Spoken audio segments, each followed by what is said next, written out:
الحمد لله رب العالمين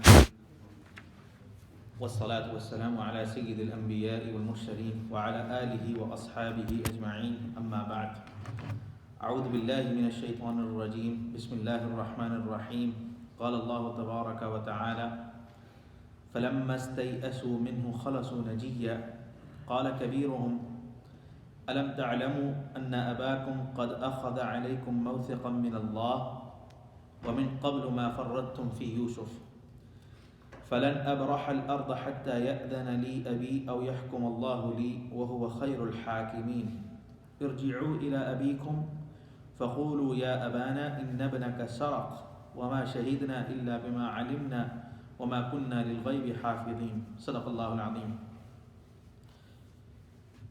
اللهم صل على سيدنا مولانا محمد كلما ذكره الذاكرون وصل على سيدنا مولانا محمد كلما غفل عن ذكره الغافلون اللهم صل وسلم على عبدك ورسولك اللهم صل على سيدنا مولانا محمد أفضل صلواتك رب اشرح لي صدري ويسر لي أمري واحلل عقدة من لساني يفقه قولي. Tonight, inshallah, we'll begin our tafsir of Surah Yusuf from ayah number 80, chapter 12, verse 80. This will be the second last part of the story of Yusuf alayhi salam. Now, the story of Yusuf alayhi salam is reaching its closure, is coming to an end. After the verses that we cover tonight, inshallah, there will be one more chapter of the story of Yusuf alayhi salam, and that will be the reunion of the family of Yaqub alayhi salam. And after that, we'll be coming to an end of this surah as well, inshallah. So in the previous verses, we learned about the incidents where Yusuf alayhi salam, he put the bowl of the king or the measure of the king into the luggage of his brother Binyamin, and then later the announcement was made that the bowl or the measure of king has been missing, has been stolen, and they found out that it was Binyamin in whose luggage it was found. So according to what they had determined and what they had found out after the search,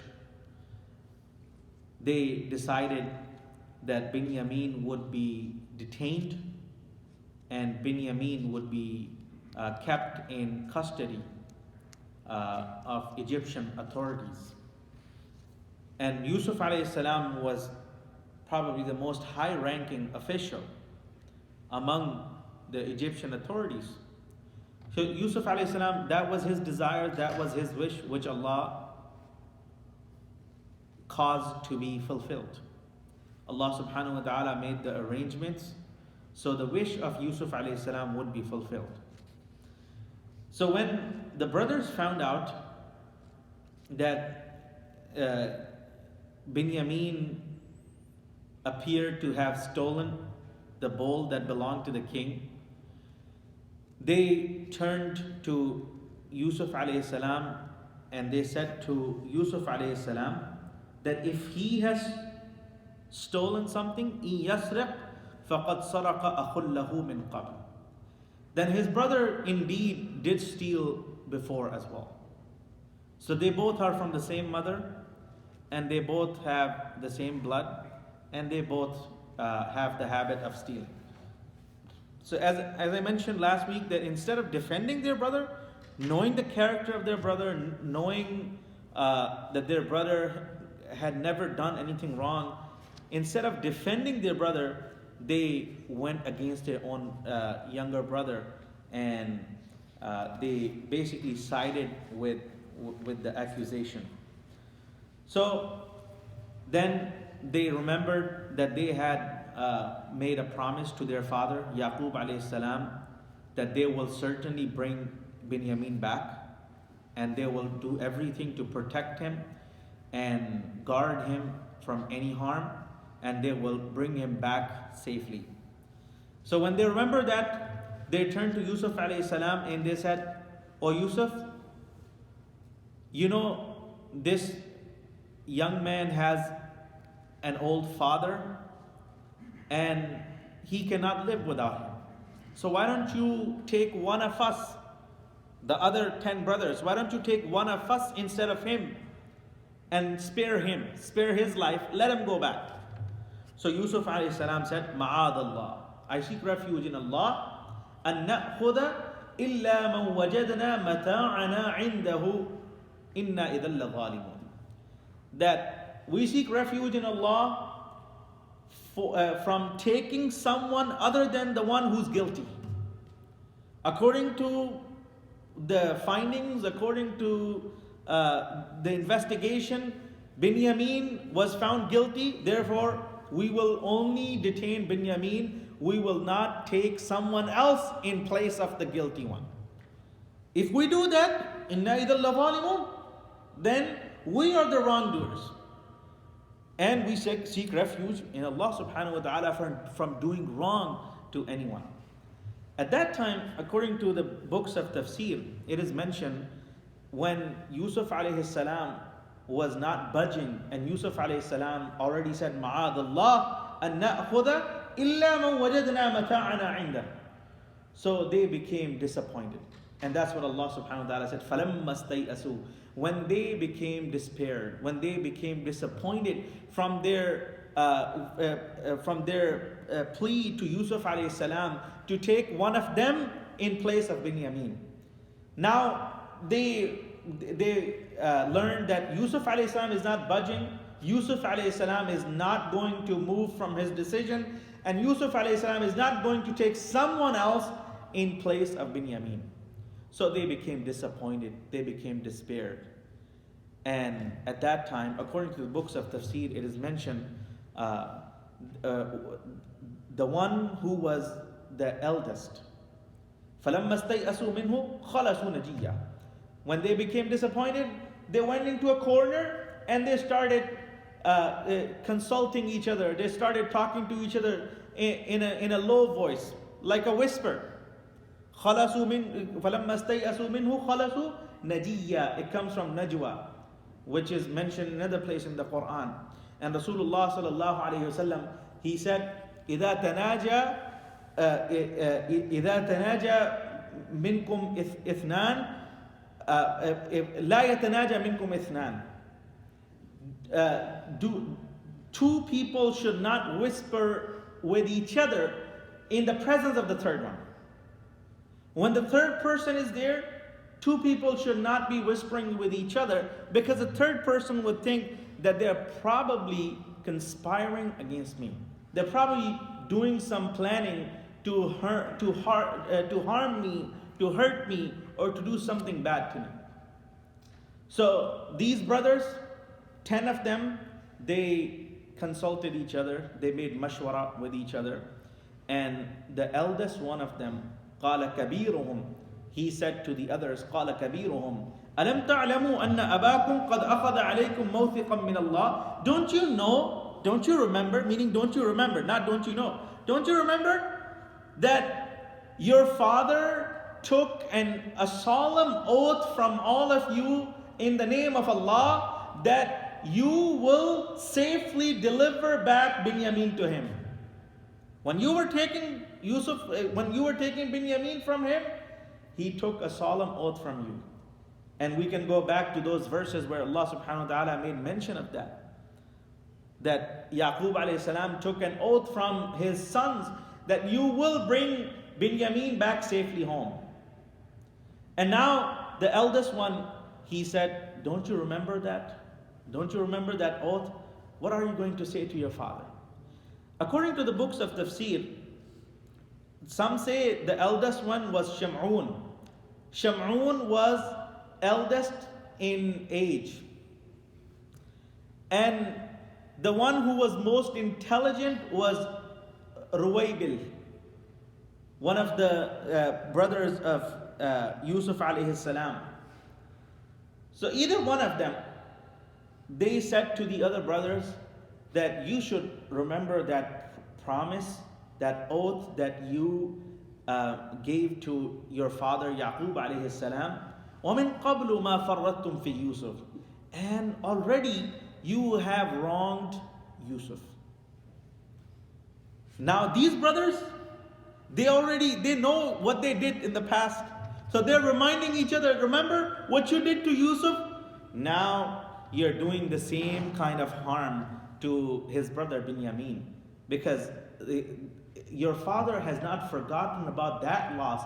How is he going to forget about this loss? So the eldest one, he said, أَلَمْ تَعْلَمُوا أَنَّ أَبَاكُمْ قَدْ أَخَذَ عَلَيْكُمْ مَوْثِقًا مِّنَ اللَّهِ وَمِن قَبْلُ مَا فَرَّطْتُمْ فِي يُوسُفَ فَلَنْ أَبْرَحَ الْأَرْضِ حَتَّى يَأْذَنَ لِي أَبِي أَوْ يَحْكُمَ اللَّهُ لِي. He said, I will not leave this land until my father gives me permission. Explicitly. So the father has not stopped him from coming back home, but this is his self-imposed exile or self-imposed prohibition from entering his own home.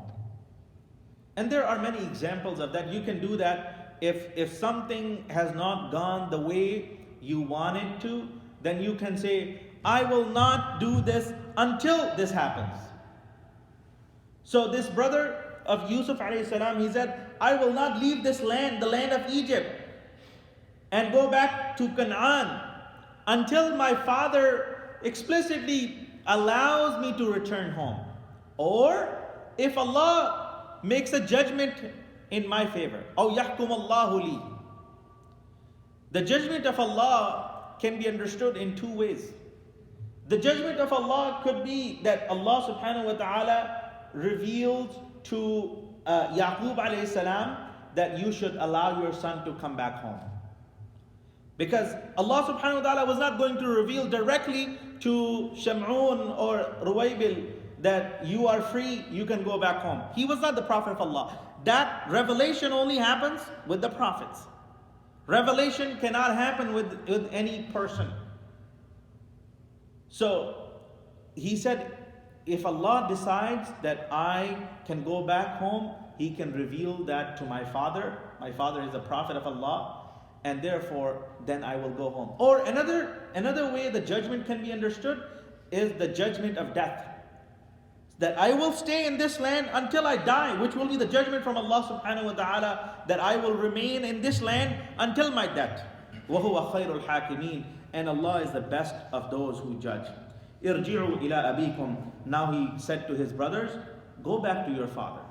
So now Yusuf a.s. was already gone for years, and Binyamin was now being detained. And this third brother, Sham'un or Ruwaybil, he imposed this exile upon himself. So now 3 of them basically are not going back home. He said to the other 9 brothers, he said, Irji'u ila abikum, go back to your father. Faqulu, and say to him, Ya abana, inna banaka saraq. O our father, your son was guilty of stealing. Another narration, another reading of this word saraq is sariq. Ya abana, inna banaka sariq. O our father, your son is a thief. Which makes it even more hurtful to Yaqub alayhi salam. Is telling the father that your son is a thief. Telling your father that your son has stolen something is like telling that yes, he made a mistake and he stole something. But telling your father that your son is a thief, that's a huge accusation. And that's really painful for the father. The father who loved Binyamin so much.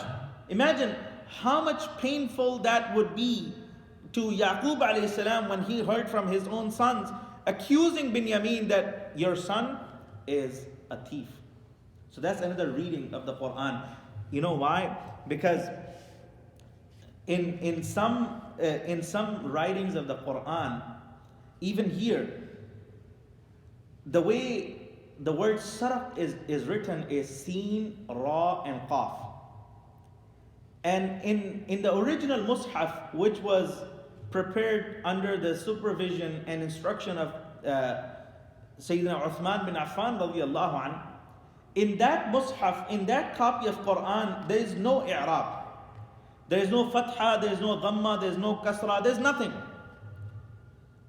And the reason why it was written that way, because it was capable of accommodating all the possible readings of the Quran. And Quran has been read in many different ways. أُنزِلَ الْقُرْآنُ عَلَى سَبْعَةِ أَحْرُفٍ. Quran has been revealed in 7 different readings. So, in that, if you remove these harakat, this i'rab of fatha, which we find on Seen, Ra, and Qaf in this Mus'haf, saraq, you can read it as sariq as well. So it was possible to read it that way. So those are the 2 different readings in here. وَمَا شَهِدْنَا إِلَّا بِمَا عَلِمْنَا. They said, your son has stolen, or your son is a thief, and we did not see him stealing, but we only know what we learned. وَمَا شَهِدْنَا إِلَّا بِمَا عَلِمْنَا. We only know what we heard from others. Others are telling us that he's the one who's guilty of stealing, and therefore we have to believe in it. وَمَا شَهِدْنَا إِلَّا بِمَا عَلِمْنَا وَمَا كُنَّا لِلْغَيْبِ حَافِظِينَ. And we could not well guard against the unseen. We could not protect him when he was away from us. When he was with us, we could watch him, we could protect him, and we would protect him. But when he was not with us, we could not save him from that time. وَاسْأَلِ الْقَرْيَةَ الَّتِي كُنَّا فِيهَا وَالْعِيرَ الَّتِي أَقْبَلْنَا فِيهَا وَإِنَّا لَصَادِقُونَ. Then they said to their father, Yaqub alayhi salam. Now the brothers, when they heard from the older brother that they should go back, they went back. 9 of them came back home. And when they came back home, they told their father exactly the same thing. Ya abana, inna ibnaka saraq. وَمَا شَهِدْنَا إِلَّا بِمَا عَلِمْنَا وَمَا كُنَّا لِلْغَيْبِ حَافِظِينَ. And then they said, وَاسْأَلِ الْقَرْيَةَ الَّتِي كُنَّا فِيهَا وَالْعِيرَ الَّتِي أَقْبَلْنَا فِيهَا. Ask the town where we have been, meaning the people of the town. You cannot ask the town. If you go to Lincoln and say, Lincoln, tell me, you cannot get anything back. But asking the town means وَاسْأَلْ أَهْلَ الْقَرْيَةِ. وَاسْأَلِ الْقَرْيَةِ يعني وَاسْأَلْ أَهْلَ الْقَرْيَةِ. So you can always ask the people of the town, not the town. So they said to their father, "Oh father, ask the people of the town where we were, and they will testify about our character. They know that we're not thieves. We did not do any wrong to anybody. And we are being framed, we are being accused, and we are telling you the truth. وَاسْأَلِ الْقَرْيَةَ الَّتِي كُنَّا فِيهَا وَالْعِيرَ الَّتِي أَقْبَلْنَا فِيهَا. And ask the people of that caravan. وَاسْأَلْ أَهْلَ الْعِيرِ الَّتِي أَقْبَلْنَا فِيهَا. Ask the people of that caravan who were with us, traveling with us from Egypt all the way to Palestine. Ask them as well. They witnessed our character. You know, the most important time in which someone's true character is revealed is when you travel with that person. That's what Umar radiallahu anh said as well. That you cannot really find the true character of someone until you travel with them. When you travel with them, like it happens when you go for Hajj, for example. If you really want to know the character of someone, go on Hajj with them and see how they react to the people over there, to the ignorance of people. How people push you, how people say things to you, how people verbally abuse you, and all of that. In the face of all of that, how you react, it will truly reveal your true character. So they said to their father, they were wise people, the brothers of Yusuf alayhi salam. They said, ask the people of the caravan that we were traveling with. They were traveling in a caravan. ask them how our character is, and they will testify. They will tell you that we did not do any wrong to anybody. وَإِنَّا لَصَادِقُونَ, and we are truthful. We're telling you the truth. I always point out this difference of two places in this same surah. If you go back to the early part of this surah, where the brothers of Yusuf alayhi salam took Yusuf alayhi salam out in the playfield, and then they threw him into the well, and they came back home, and they told the story to their father. And when they were done telling the story, they said to their father, وَمَا أَنْتَ بِمُؤْمِنٍ لَنَا وَلَوْ كُنَّا صَادِقِينَ. You're not going to believe us even if we are telling you the truth. They were already lying. So in order to solidify their falsehood and their lying, they told their father that even if we are telling you the truth, you will not believe us. You say that when you know there's something wrong in your statement, there's something something that's not true in your statement, and you're trying to convince the other person to believe in your statement. And when you are really telling the truth, you just simply say, I'm telling you the truth. وَإِنَّا لَصَادِقُونَ. Here they were telling the truth, and we know they were telling the truth. They did not really do any wrong to anybody. They did not, even Binyamin did not steal. He was just framed and all of that. So they were telling the truth. Everything that they were telling here, they were telling the truth. And therefore they did not have to tell their father, you're not going to believe us even though we're telling you the truth. They just said, we're telling you the truth. وَإِنَّا لَصَادِقُونَ. That's the difference in these two ayat of the Quran. قَالَ بَلْ سَوَّلَتْ لَكُمْ أَنفُسُكُمْ أَمْرًا. Yaqub alayhi salam said, no, but you have yourselves contrived a story.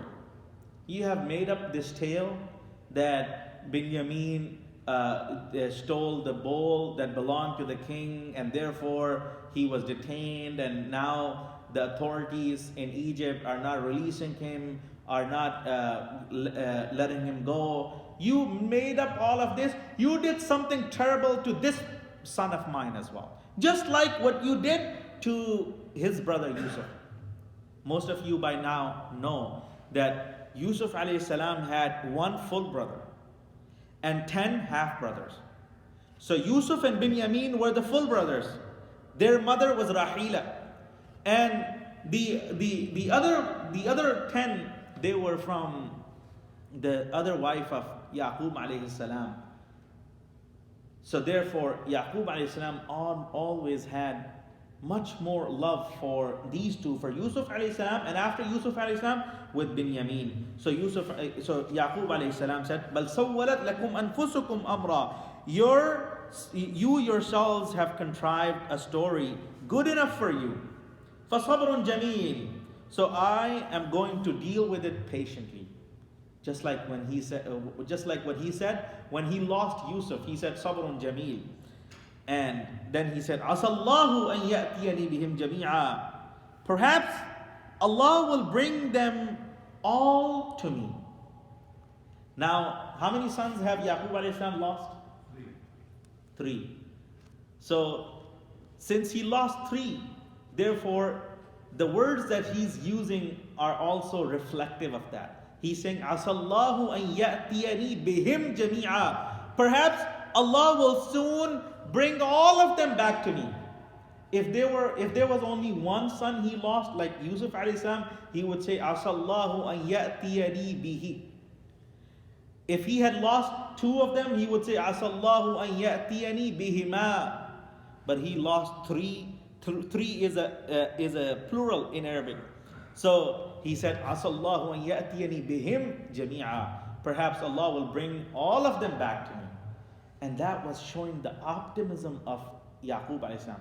Remember, Yaqub alayhi salam, he lost Yusuf alayhi salam, and now he lost Binyamin, and he lost Sham'un or Ruwaybil.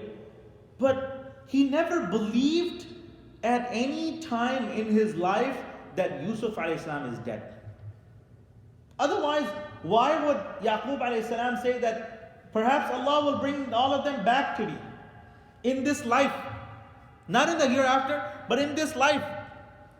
That means Yaqub alayhi salam never ceased to believe that his son Yusuf is somewhere alive, is somewhere in this world. He's not gone. He's not dead. Yet Allah did not even confirm to him all these years. And let me tell you, according to the scholars, according to some reports, Yaqub alayhi salam had been separated from Yusuf alayhi salam for 80 years. It's a long, long time. For 80 years.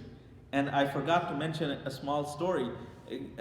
Some people, they go through the whole story and they think Yusuf alayhi salam is still not married.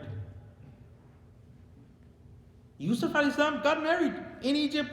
He had children as well. So when that happened, when Yusuf alayhi salam refused to take someone else in place of Binyamin, one of the brothers, he became really angry, very angry. And he said, either you let go of my brother, or I will scream so much that there will be a turmoil in Egypt. Yusuf alayhi salam, he called his young son, the youngest one, and he said, go touch him. So the son of Yusuf alayhi salam would be the nephew of this brother Yusuf alayhi salam. He went and he just touched his brother, his uncle. And as soon as he touched, he calmed down. All the anger was gone. And then all of a sudden, he said, he turned to his brother, he said, who among you touched me? All of my anger is gone. Because this was something special about his anger, that if anyone from the children of Yaqub alayhi salam touched him, his anger would immediately be gone. His anger would cool down right away. So he turned to his brother. Now he was shouting, he was screaming, and he was really angry. And all of a sudden, his anger is gone. He turned to his brothers. He said, who over here touched me among you? They all said, brother, we did not touch you. He said, no. Someone from you has touched me. That's why my anger is gone. Because I know if anyone from the progeny of Yaqub alayhi salam touches me, my anger goes away. And he turns to, they told him that we did not touch you, but it was this child, the child of Yusuf, he touched you. And then he gets an idea. He said, that only happens to me if one of my family member touches me. If that's not my family member, then there's something else going on. So he got a hint right there that there's something in his blood that is connecting him to my blood. Because they were the same blood. The children of Yusuf alayhi salam were the grandchildren of Yaqub alayhi salam. So Yusuf alayhi salam got married in Egypt. He had his children as well. So here, I was telling you that Yusuf alayhi salam Yaqub alayhi salam never ceased to believe that his son Yusuf did not perish, and his son Yusuf did not die, and his son Yusuf was still alive somewhere in the world. But he did not know Egypt, Yemen, Syria, or what. But he knew, he had it in his heart as a father, as a prophet of Allah, that his son is somewhere alive. So he said, Asallahu an ya'tini bihim jami'a. Perhaps Allah will bring all of them back to me. Innahu huwal alimul hakim. Surely Allah is most knowledgeable and most wise. وتولى عنهم وقال يا أسف على يوسف وابيضت عيناه من الحزن فهو كظيم. And then Yaqub alayhi salam turned away from his children, and he said, how great is my grief for Yusuf. How painful is my separation from Yusuf. How great is my pain for Yusuf. And I just told you, for 80 years he was separated from Yusuf alayhi salam. And according to the books of tafsir, there was not a single day that went by in these 80 years where he did not remember his son Yusuf and did not cry for him. For 80 years he cried. And it's so beautiful that his most beloved son was separated from him in this tragic way. and he did not forget about him even for one day for these 80 years, and he did not believe even once that his son is gone, his son is dead. وَابْيَضَّتْ عَيْنَاهُ, and because of that excessive crying, he lost his eyesight. وَابْيَضَّتْ عَيْنَاهُ مِنَ الْحُزْنِ, and his eyes became white with sorrow, meaning he lost his eyesight because of that grief. فَهُوَ كَظِيمٌ, and he fell into silent pain, silent anger, in state of silent pain. He was just devouring that for all these years. The word huzn has been used here. It is read in three different ways. It is read as we just read huzn, but it is also read as hazan, and it is also read as huzn. So huzn, and hazan. Three different ways this word is read.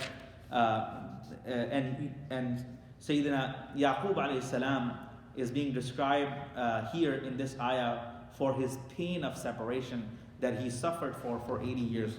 According to the reports, according to Sayyidina Jubair rahmatullahi alayh, he said, ما أعطي أمة من الأمم إنا لله وإنا إليه راجعون إلا أمة محمد صلى الله عليه وسلم.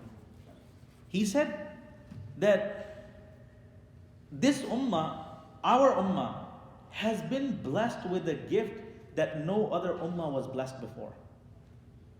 And let me ask all of you, if we suffer from a loss, what should we say? Inna lillahi wa inna ilayhi raji'un. Alhamdulillah, most Muslims know that anytime we suffer a loss, usually people use it only at the time of a death of a beloved person. So we say inna lillahi wa inna ilayhi raji'un. But the reality of this phrase, this statement, is that we should say it at any kind of loss. Even if you lose your shoes, or you lose your pen, or you feel pain in something, you say inna lillahi wa inna ilayhi raji'un. You hear a bad news, you say inna lillahi wa inna ilayhi raji'un. According to this statement of Jubair radiyallahu anhu, this gift is given only to the ummah of Rasulullah sallallahu alaihi wasallam. No ummah before that was given this gift. Look, Yaqub alayhi salam suffered with this massive pain, massive grief. Never once he said inna lillahi wa inna ilayhi raji'un. Instead he said ya asafa ala Yusuf, and that's all he would say, ya asafa ala Yusuf. And al-asaf in Arabic language, ashaddu min al-huzn. Al-asaf yani ashad min al-huzn. So it is a form of grief that is even higher than the normal form of grief. And that's what that's what Yaqub alayhi salam was going through for 80 years. But never once he said inna lillahi wa inna ilayhi raji'un. And that's what the lesson we learned from here. The beautiful gift that Allah has given to this ummah that was not given even to the previous prophets of Allah subhanahu wa ta'ala. Forget about the ummahs. The ummahs did not have it anyways. They did not have the gift of this beautiful phrase, inna lillahi wa inna ilayhi raji'un. To Allah we belong and to Allah we return. But Yaqub alayhi salam continued saying, ya asafa ala Yusuf. Every day he would say, ya asafa ala Yusuf. قالوا تالله تفتأ تذكر يوسف حتى تكون حرضا أو تكون من الهالكين. Then the brothers said to their father that we swear by Allah, you will continue to remember Yusuf until you will become sick, you will fall ill, or you will just perish in pain, in grief of the separation of your son Yusuf. That's how much Yaqub alayhi salam was missing Yusuf alayhi salam. Wa akhiru da'wana alhamdulillah.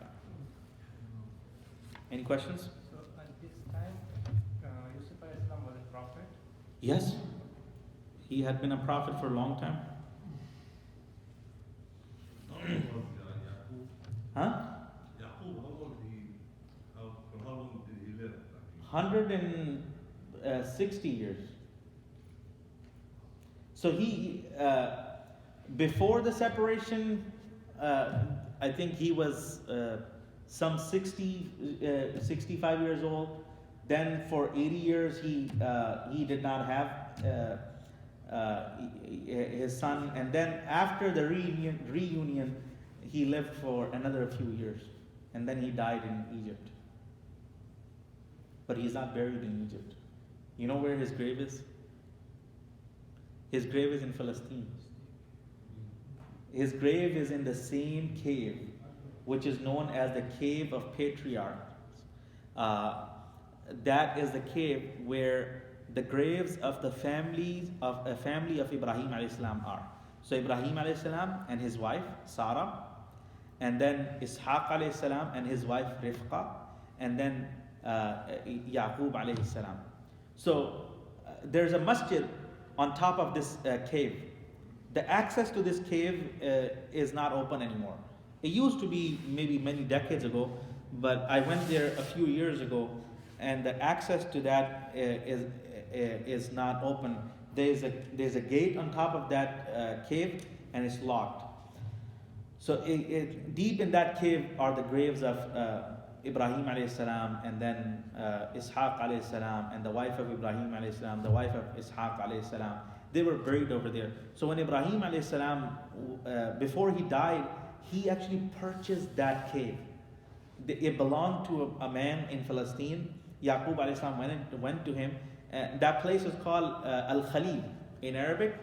The people of Palestine call it Al-Khalil, that town where Ibrahim alayhi salam is buried, and Israelis call it Hebron or Hebron. So Ibrahim alayhi salam purchased that lot for the purpose of his burial. And then when he died, he was buried over there. And then when his wife died, she was buried over there. And Ishaq alayhi salam and his wife Rifqa radiyallahu anha, they were all buried there. Yaqub alayhi salam was buried later. He died in Egypt, and then he was initially buried in Egypt, and then later when Musa alayhi salam left Egypt, so they took the bodies of Yusuf alayhi salam and Yaqub alayhi salam with them, and they brought them into Palestine. And then the burial took place in this maqbara, in this cemetery where their forefathers Ibrahim alayhi salam, Ishaq alayhi salam were buried. So Yaqub alayhi salam is buried in that same area, but Yaqub alayhi salam's grave, or the top of the grave, is divided in a way that half of it is for Jews. So Jews go to one half of the grave of Yaqub alayhi salam, and Muslims go to the other half. But the grave of Ibrahim alayhi salam and Ishaq alayhi salam is all in the Muslim area.